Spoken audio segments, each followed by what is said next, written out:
चीज़ जो जानने के लिए है वो ये है कि कितने समय बाद यदि हम ऐसे पोस्ट पे काम करते हैं जहाँ पे कि हमारी एंट्री वो सही रही है। मतलब जब भी हम पोस्ट पे जब हमारी नियुक्ति हुई थी कॉन्ट्रैक्ट बेसिस पे, एडहॉक बेसिस पे, डेली वेजेज पे, किसी पे भी,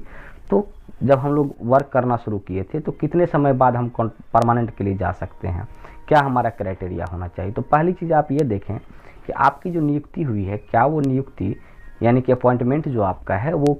किस बेसिस पे हुआ है।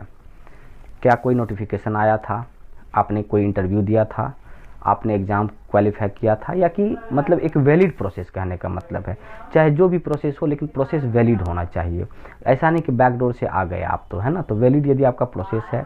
और वो पोस्ट परमानेंट नेचर का और लंबे समय से आप काम कर रहे हैं तो आप परमानेंट के लिए जा सकते हैं, रेगुलराइजेशन के लिए जा सकते हैं। लेकिन कितने समय बाद। उमा देवी जजमेंट में ये कहा गया कि लंबे समय तक कोई यदि काम करता है तो परमानेंट की, तो लंबे समय कितने समय को हम लोग मान सकते हैं। अभी हाल ही में एक जजमेंट भी आया है सुप्रीम कोर्ट का और काफ़ी सारी गाइडलाइन पहले से भी कुछ आई हुई हैं जिसके आधार पे ये दिखाया गया कि यदि कोई व्यक्ति 240 डेज भी यदि काम किया है किसी पोस्ट पे कॉन्ट्रैक्चुअल बेसिस पे और उसके पास सारी डिजायरेबल क्वालिफिकेशन है, पोस्ट सेंक्शन है, एंट्री सही है उसकी, तो वो परमानेंट के लिए कोर्ट जा सकता है। तो परमानेंट के लिए तो टाइम उसके लिए कोई ऐसा लिमिटेशन नहीं है, लेकिन आपके लिए लिमिटेशन यही मान के लिए अब तक यदि 240 डेज प्लस आप काम किए हैं तो आप परमानेंट के लिए कोर्ट जा सकते हैं। और ये ज़रूरी नहीं कि आप अकेले हैं या कि कई लोग हैं। यदि even you are a single फिर भी you have right to claim, है ना।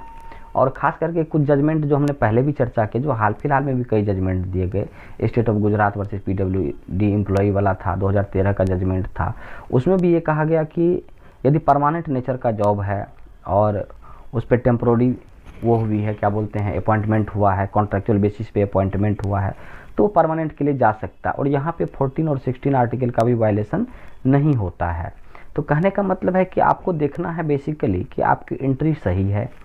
लीगली आप एंट्री किए हैं, उसके अलावा जिस पोस्ट को आप होल्ड कर रहे हैं वो पोस्ट परमानेंट नेचर का है। तो इन सारी चीज़ों को देखने की बेसिकली ज़रूरत है। उसके अलावा जो है, और रही बात कुछ और चीज़ें होती है, actually nature of job depend करता है,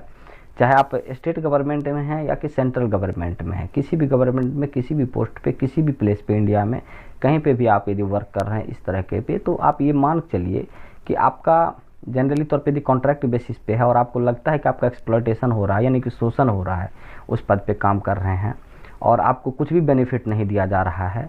तो आप यदि फाइट नहीं करते हैं तो आपको फिर राइट नहीं भी मिलता है।